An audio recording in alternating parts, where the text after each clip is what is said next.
बड़ी कोशिश की हमने कि दाढ़ी रखो, बड़ी कोशिश की हमने मिसवाक इस्तेमाल करो, और यकीनन ये मेरे आका सल्लल्लाहु अलैहि वसल्लम की सुन्नतें हैं, और हर सुन्नत पर मर मिटना ये गुलाम मुस्तफा सल्लल्लाहु अलैहि वसल्लम का तरीका है। लेकिन आज मुझे आपके सामने रसूल आजम सल्लल्लाहु अलैहि वसल्लम की जिंदगी के उस गोशे को रखना है जिस गोशे को इख्तियार करने के बाद बंदा कमजोर नहीं रहता, ताकतवर बन जाता है। जिस गोशे को इख्तियार करने के बाद बंदे की जिंदगी में इनकलाब पैदा हो जाता है, जिस गोशे को इख्तियार करने के बाद बंदे को सुकून की दौलत नसीब हो जाती है। आइए थोड़ा सा उसको समझें। एक है जिस्म और एक है रूह। खासतौर पर उलमा और तलबा से मैं तवज्जो चाहूंगा, और मुबल्लिगीन से भी, आप सब भी तवज्जो से सुने। एक है जिस्म और एक है रूह। जिस्म की ग़िज़ा जुदा है, रूह की ग़िज़ा जुदा है। ये बात अच्छी तरीके से ज़हन के अंदर रखें कि सबसे ज्यादा अगर किसी चीज की फिक्र करनी चाहिए तो इस चीज की फिक्र करनी चाहिए कि रूह कमजोर न पड़े। इसलिए कि बहुत सारे औलिया को हमने देखा कि जिस्म के एतबार से बिल्कुल दुबले पतले हैं, लेकिन उनकी रूह इतनी ताकतवर थी कि ताकतवर को तमाचा मारे तो नीचे गिरता हुआ दिखाई दे, इसलिए कि वो रूह उनकी ताकतवर थी। खुद पैगंबर रहमत सल्लल्लाहु अलैहि वसल्लम का आलम यह था कि एक एक महीने तक घर में चूल्हा नहीं जलता था। उम्मुल मोमिनीन हजरत आयशा सिद्दीका रदियल्लाहु ताला अन्हा फरमाती हैं कि एक महीना तो हमारी जिंदगी का ऐसा गुजरा जिसमें सिर्फ 2 काली चीजों के अलावा हमारे घर में कुछ नहीं था, और वो 2 काली चीजें क्या थी? खजूर और पानी। एक महीने तक हुजूर सल्लल्लाहु अलैहि वसल्लम ने इसी पर इक्तिफा किया, लेकिन रकाना पहलवान जब हुजूर के मुकाबले में आया तो सरकार ने उसे शिकस्त दे दी। तो ये ताकत कहां से थी, ये कुव्वत कहां से थी? हजार तुम टॉनिक इस्तेमाल कर लो, ताकतवर ग़िज़ाएं इस्तेमाल कर लो, लेकिन उसके बावजूद भी तुम ताकतवर उस वक्त तक नहीं बन सकते जब तक कि तुम्हारी रूह ताकतवर न हो। इसका मतलब यह नहीं कि आप जिस्म को भूल जाएं और जिस्म का ख्याल न करें, बल्कि सुनो, पैगंबर रहमत सल्लल्लाहु अलैहि वसल्लम ने जिंदगी भर कोई ऐसी ग़िज़ा नहीं खाई जिससे जिस्म के अंदर सुस्ती पैदा होती। आका करीम सल्लल्लाहु अलैहि वसल्लम की ग़िज़ाओं का अगर आप मुताला करें तो पैगंबर रहमत सल्लल्लाहु ताला अलैहि वसल्लम की ग़िज़ाएं ऐसी ही थीं कि जिन ग़िज़ाओं से जिस्म कभी कमजोर होता ही नहीं, बल्कि खुद रसूल आज़म सल्लल्लाहु अलैहि वसल्लम अल्लाह की बारगाह में दुआ करते, अल्लाहुम्मा इन्नी अऊज़ु बिका मिनल अज्ज़ि वल कसल, ए अल्लाह मैं तेरी पनाह मांगता हूं आजिज़ी और सुस्ती से, कमजोरी और सुस्ती से। आज हमारी कौम सुस्त हो गई, ऐसी भी सुस्त हुई है कि नींद खत्म होने का नाम ही नहीं लेती। ऐसी भी ये कौम सुस्त हो गई है कि 2 किलो का वजन उठाने की ताकत भी उसके अंदर नहीं रह गई। जितने मुस्लिम इलाके हैं वो सारे इलाकों के अंदर होटलों की कतार लगी हुई है और खाने वाले भी मुसलमानों की कतार लगी हुई है। क्या क्या खाते हैं और कितना खाते हैं, अल्लाह खैर फरमाए। खैर, तो अब आइए मैं आपको सरकार सल्लल्लाहु अलैहि वसल्लम की रूहानी जिंदगी का सफर कराऊं ताकि आप महसूस करें कि पैगंबर रहमत सल्लल्लाहु अलैहि वसल्लम की रूहानी जिंदगी कैसी थी। और ये बात मैं आज इसलिए अर्ज कर रहा हूं कि ओरिएंटलिस्ट मुस्तशरिकीन यूरोप ने सरकार सल्लल्लाहु ताला अलैहि वसल्लम पर भद्दे एतराज करके हुजूर सल्लल्लाहु अलैहि वसल्लम की शबी को खराब करने की कोशिश की, और उन्होंने मादअल्लाह सरकार सल्लल्लाहु अलैहि वसल्लम के ज्यादा निकाह करने पर एतराज करके हुजूर सल्लल्लाहु अलैहि वसल्लम पर भद्दा इल्जाम लगाया।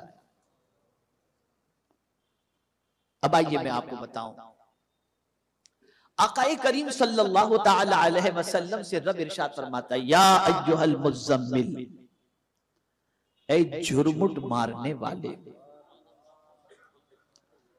अब इस सूरत की खासियत बताऊं आपको, ये सूरत क्या है। हजरत उबई इब्ने काब रदी अल्लाह ताला अन्हु फरमाते हैं कि रसूलुल्लाह सल्लल्लाहु ताला अलैहि वसल्लम ने इरशाद फरमाया कि जो शख्स सूरह मुज़म्मिल की तिलावत करे, अल्लाह अज़्ज़ व जल दुनिया और आखिरत की तंगी से उसे नजात अता फरमा देता है। ये है वो सूरत। और कितनी देर लगती है इसे पढ़ने में? 5 मिनट भी नहीं लगता। दुनिया की तंगी भी इससे दूर हो जाती है और आखिरत की तंगी भी दूर हो जाती है। अब परवरदिगार अपने महबूब सल्लल्लाहु अलैहि वसल्लम से खिताब फरमाते हैं, ऐ या अय्युहल मुज़म्मिल, ऐ जुर्मुट मारने वाले। इस आयत करीमा का शान नुज़ूल ये है कि जब रसूल गिरामी वकार सल्लल्लाहु अलैहि वसल्लम पर वही नाजिल होती तो आकाए करीम सल्लल्लाहु अलैहि वसल्लम चादर लपेट करके बैठ जाते। मेरे मौला को ये चादर लपेटना इतना पसंद आया कि दिगर नबियों को तो नाम लेकर के पुकारा और अपने महबूब को उसकी अदा से पुकारा और फरमाया, ऐ जुर्मुट मारने वाले, ऐ चादर ओढ़ने वाले। आप अंदाजा तो लगाइए कितना प्यार है इस आयत करीमा में। अब चूंकि वही के नुज़ूल से एक तबीयत के ऊपर गिरा कद्र बोझ महसूस होता, ताकत है ना वही में। आप ये ना समझिए ये तो हमारा हाल है कि हम कुरान को सरसरी तौर पर पढ़ के निकल जाते हैं, जानते नहीं तो असर भी नहीं होता। वरना खुदा की कसम ताकत इतनी है इस कुरान की कि अगर इस कुरान के एक एक लफ्ज और मानी को आदमी समझ करके पढ़े तो दिल की सारी बीमारियां दूर हो जाए, उसकी दिल की कमजोरियां दूर हो जाए। बहुत ताकतवर चीज का नाम कुरान है और जो शख्स कुरान की तिलावत कसरत से करता होगा अल्लाह ताला उसको बेखौफ भी कर देता है और ताकतवर बना देता है। तो वही का नुज़ूल होता तो पैगंबर रहमत सल्लल्लाहु अलैहि वसल्लम पर उसकी ताकत का असर होता। तो मेरे मौला ने फरमाया, ऐ झुरमुट मारने वाले, ऐ चादर ओढ़ने वाले, कुमिल लैल, रात में कयाम फरमा। कयाम का हुक्म दिया गया। ये रूहानी जिंदगी का सफर है। यहां से ये बात समझ में आई कि जहां दाढ़ी रखना नबी की सुन्नत है, अम्मामा शरीफ पहनना नबी की सुन्नत है, वैसे ही रात में उठ करके कयाम करना भी मेरे नबी की सुन्नत है मुबारक। और इस कयाम से मुराद इशा वाली नमाज की बात नहीं है, ये नफिल नमाज की बात है। कुमिल लैल, ऐ मेरे महबूब सल्लल्लाहु अलैहि वसल्लम रात में कयाम फरमा। तो पैगंबर रहमत सल्लल्लाहु अलैहि वसल्लम रात में कयाम फरमाने लगे। इतना तवील कयाम मेरे आका सल्लल्लाहु अलैहि वसल्लम का होता कि अल्लाह अज़्ज़ व जल्ल ने फिर तसल्ली दी, ताहा मा अंज़लना अलैकल कुरआन लितश्का, मेरे महबूब हमने कुरान तुम पर इसलिए नाजिल नहीं किया कि तुम मशक्कत में पड़ जाओ, तुम मशक्कत में पड़ जाओ इसलिए नाजिल नहीं किया। आपको और हमको कोई और तसल्ली देता है, लेकिन या रसूल अल्लाह आपकी अजमतों पर कुर्बान कि आपको आपका मौला तसल्ली दे रहा है, आपका मौला तसल्ली दे रहा है। मा अंज़लना अलैकल कुरआन लितश्का। अब कुमिल लैल कहा गया, रात के लिए खड़ो, रात को खड़े हो जाओ, कयाम करो रात में। लेकिन फिर इख्तियार दिया गया अपने महबूब को कि मेरे महबूब सल्लल्लाहु अलैहि वसल्लम ये पूरी रात कयाम की जरूरत नहीं है, सिवा कुछ रात के। यानी आप एक काम करें कि थोड़ा सा कयाम भी कर ले, रात के हिस्से में से पूरी रात इल्ला के जरिए इस्तिस्ना किया गया, कुमिल लैल इल्ला कलीला, थोड़ी सी रात।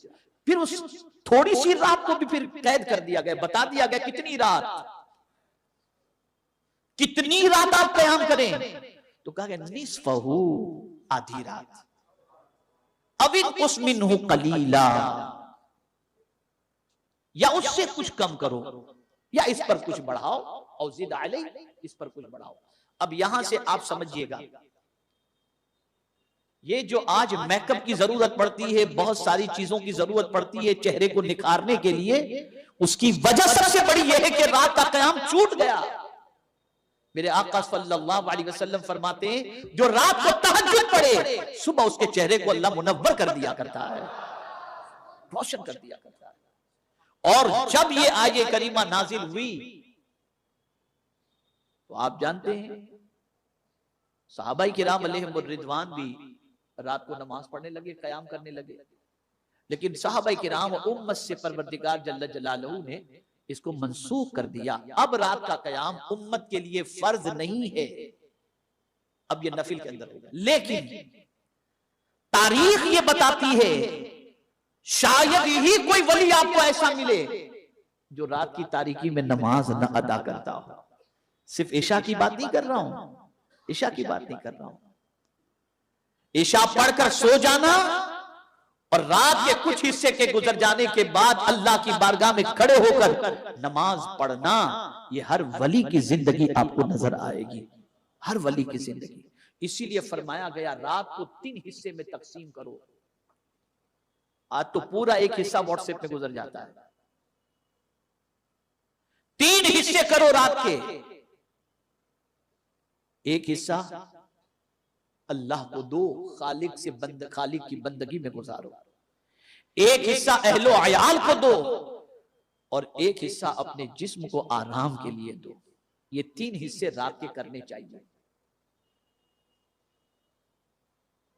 हुजूर मुजाहिद मिल्लत रहमतुल्लाह ताला अलैह, पासबान मिल्लत अल्लामा निजामी साहब रहमतुल्लाह ताला अलैह को बुखारी शरीफ जो पढ़ाते थे, कौन से वक्त पढ़ाते थे? तहज्जुद के वक्त पढ़ाया करते थे, ताकि शागिर्द भी तहज्जुद के लिए बेदार हो और उस्ताद तहज्जुद के वक्त उनको बुखारी शरीफ का दर्स दिया करे।